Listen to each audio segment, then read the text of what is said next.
Okay, so this is the first step in the kombucha process. This has been going for a week. I have my Scoby in there. It's all good. I've been testing it every couple days, and at this point it is ready. So I'm gonna put it in a little shot glass and hold it up. It's kind of hard to see on camera, but there are bubbles in the glass. Little bit of fermentation already occurring. The kombucha tastes sweet.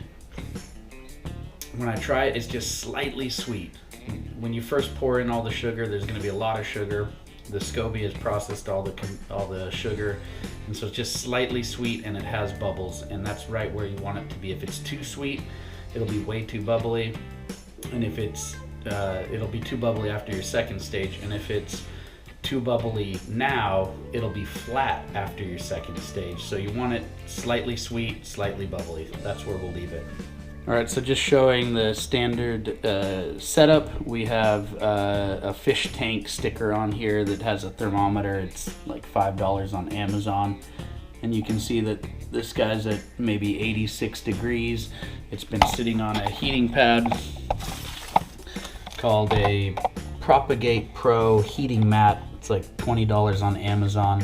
And I've been keeping it covered with a dish towel just to make sure that the heat stays in on my countertop. But the temperature is critical. You need to keep it between 75 and 85 degrees. It can probably even go a little warmer, but right now we are at 86 degrees. Okay, so before I even get the Scoby out of the jar, and before I even do anything, I get some water started on the pot and boiling.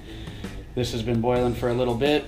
You can see that it's not fully to a rolling boil yet. We don't want to do a full rolling boil. That's too far apparently, but I just get it on the pot. Then I go take the Scoby out. Scoby's out now while the water's been boiling. And now we're just gonna drop in the tea. This is some Amazon tea, Sinharaja black tea. Apparently has a high caffeine content.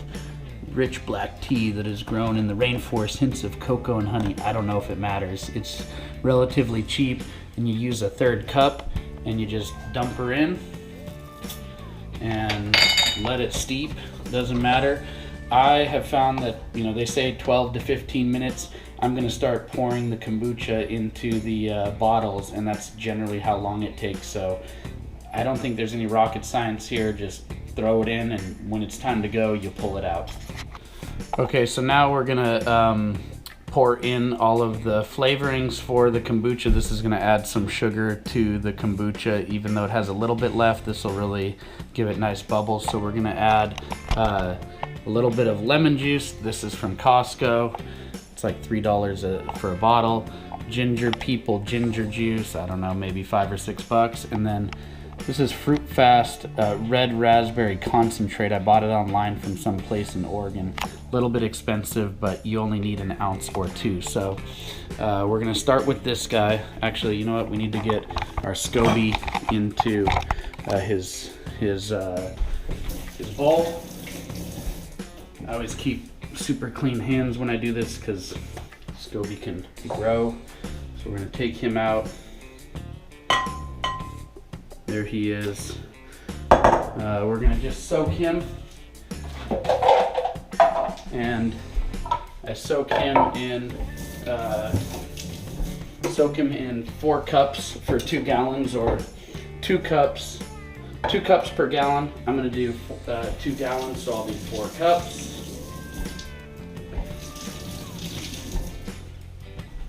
I usually like to strain just because you're gonna see there's some nasty things in there that you maybe don't want for the next round. It's not gonna kill you, but why do it?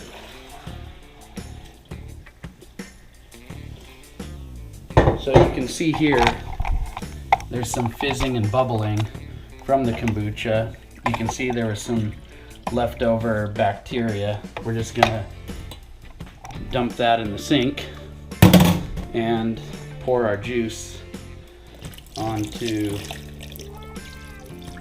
our Scoby and let him soak. Now we can mix in the flavoring. So I went over those flavorings with you. I'm gonna do right here the red raspberry. So I just do 2 ounces per 2 gallons. All of this is for a 2-gallon batch, so I'll just keep it at that. If you want to do a gallon, divide by 2. So 2 ounces in there, let it sit. Pick up my ginger juice.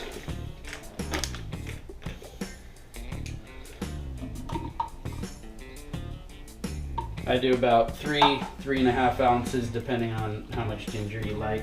It can get pretty gingery pretty fast, so be careful with the ginger. Dump that in there.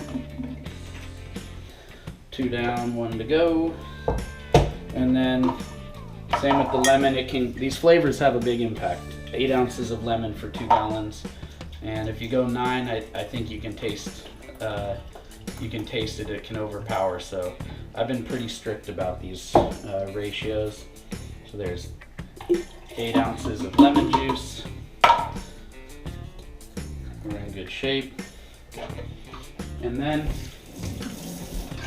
I just simply stir it up. You can see it turns nice and dark red. Give it a nice stir. When I'm stirring it, I can hear it fizzing a little bit. It's not crazy like Perrier or Pellegrino, but you can definitely hear that there's fizzing. So now we're gonna move on to the step where we bottle it.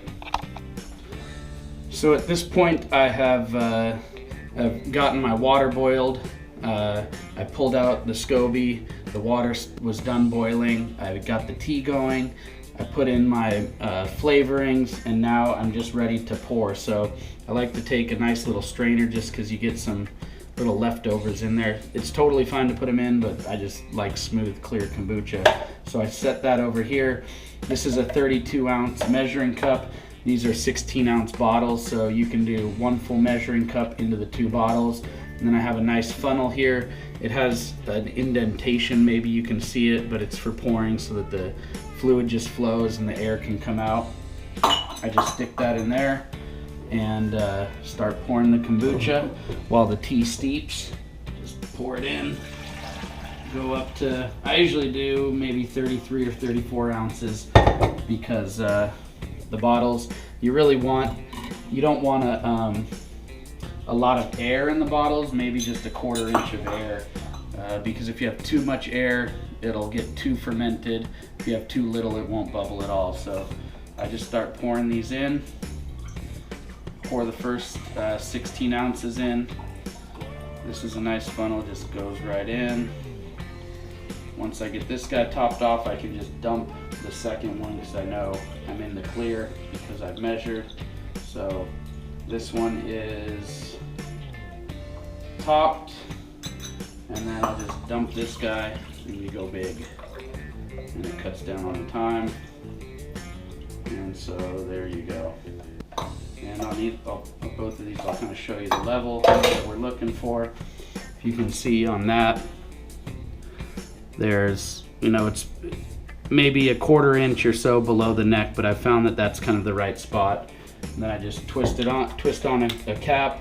Obviously these are perfectly clean. I've sanitized them, put it in the sink, and then we'll go to the next step. So I'm gonna bang these out and we'll be right back. All right, so bottles are filled up. I've just given them a little clean off because there's always inevitably a little bit of spilling. They're all done. I'm gonna start putting them on this sheet to just give them a little bit of a drying, nothing crazy, and then we're gonna put them on the heating pad. Okay, so now we're going for the second stage process of the fermentation. We're just gonna start putting the bottles on the blue heating pad.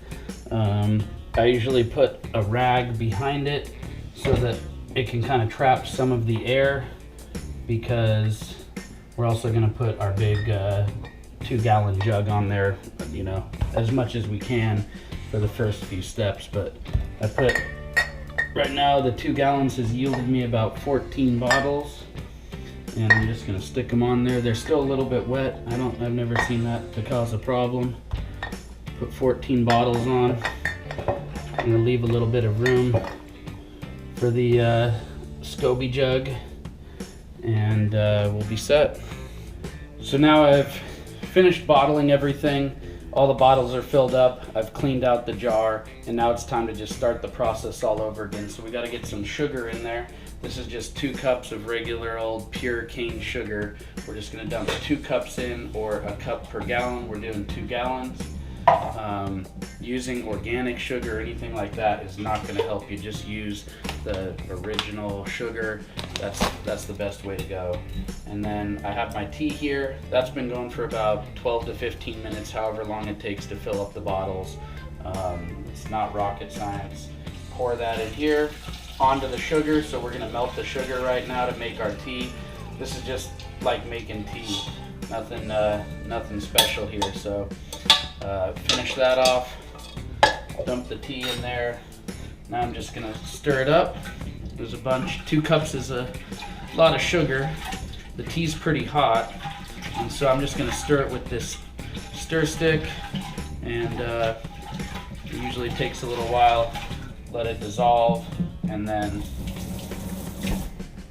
I'll just kind of give it a swirl down there, and then because the glass is clear, I can see in there. I mean, there's a little bit of sugar left, but that is going to dissolve rather quickly.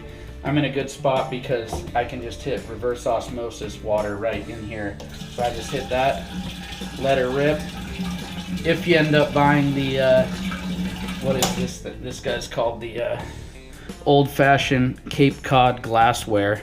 I fill it up to the top of the lighthouse tip right there, and that seems to pretty much work every time. While you're filling this up, that tea water is pretty hot. If we were to look at our temperature gauge, when it gets up there, it's going to be above 90. So you never want to put the Scoby right into the hot tea water. You'll kill him. So this water is going to cool it down by the time I get there. By the time it fills up to the top of the lighthouse, the water temp will be lukewarm. You can put your finger in there and test it, but you know, if it's warm to the touch, that's fine, but it just can't be boiling hot or really hot. You're gonna kill the bacteria in the Scoby. Alright, so I've filled up the old jug. I'm looking here at my temperature gauge. It's actually perfect. It's at 84 degrees on my fish tank temperature gauge. I'm gonna pour in, I think they call this strong tea, this kombucha that hasn't been processed and it's just been out there. This is the 4 cups that we took from the original batch. We're gonna pour that back in. I pour it through a strainer to prevent some of the goobers from going through, but we're gonna pour that back in.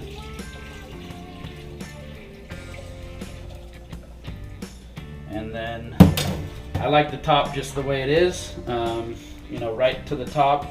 Put the Scoby in, let him sit. I've been keeping, when I took him out, I made sure bottom was down, and when I put him back in, I made sure bottom was down. So take him out and put him in just the way you got him, because the growth is on the top. It's not the end of the world if you flip it, but it's nice to just get it to stack up like a pancake rather than having it grow on both sides.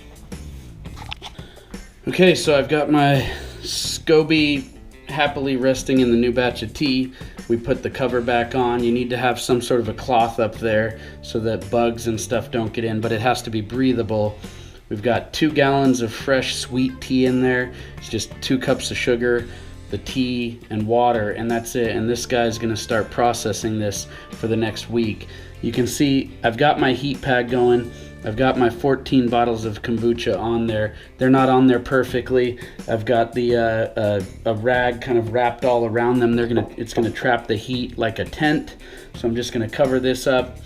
The big jar is barely touching it. So I'm just gonna kind of capture some of the heat that comes through here by covering it up, and hopefully that'll keep it going. So now we have a nice tent, and all the heat will kind of keep it in there. I don't really check it. We're gonna let the batch do the second fermentation for 36 to 48 hours. Play with it. If you go too long, it'll get really bubbly. If you go too short, it'll still taste sweet and flat. But start with 2 days. Right now, maybe it's 8 o'clock at night, so in 2 days at 8 o'clock, I'll pull it out. Again, not rocket science. If you're off a few hours or whatever, it doesn't matter, but that's a wrap. I've done everything. We started from fresh kombucha. We took a fresh batch of kombucha, poured it into the bottles, made the tea, put it back in. This whole cycle took me, if I wasn't videotaping, 30 minutes, and you got your 14 bottles for the next week. After you're done with your 2-day cycle on these bottles, pull them out, put them in the fridge. Takes a couple hours, but they'll be great in a couple hours in the fridge. And then move your big jar back onto the heating mat and let him go for another week, or could take up to 10 days or longer. Just wait until that bubble is just right. Pour it in a little glass. You should see some bubbles. Should be a little bit sweet and a little bit bubbly, and you're ready to do it all over again. Good luck, guys. Some good carbonation. And let's see how these bubbles look. It's been 2 days, and we're gonna give it a test.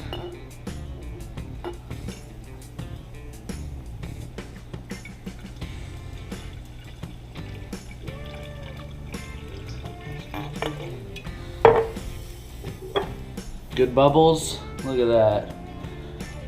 Looking pretty. So anyway, that's a wrap. That's the finished product. You heard the cap make a little sound, and you got great bubbles in here. Look at that. You can hear it just going.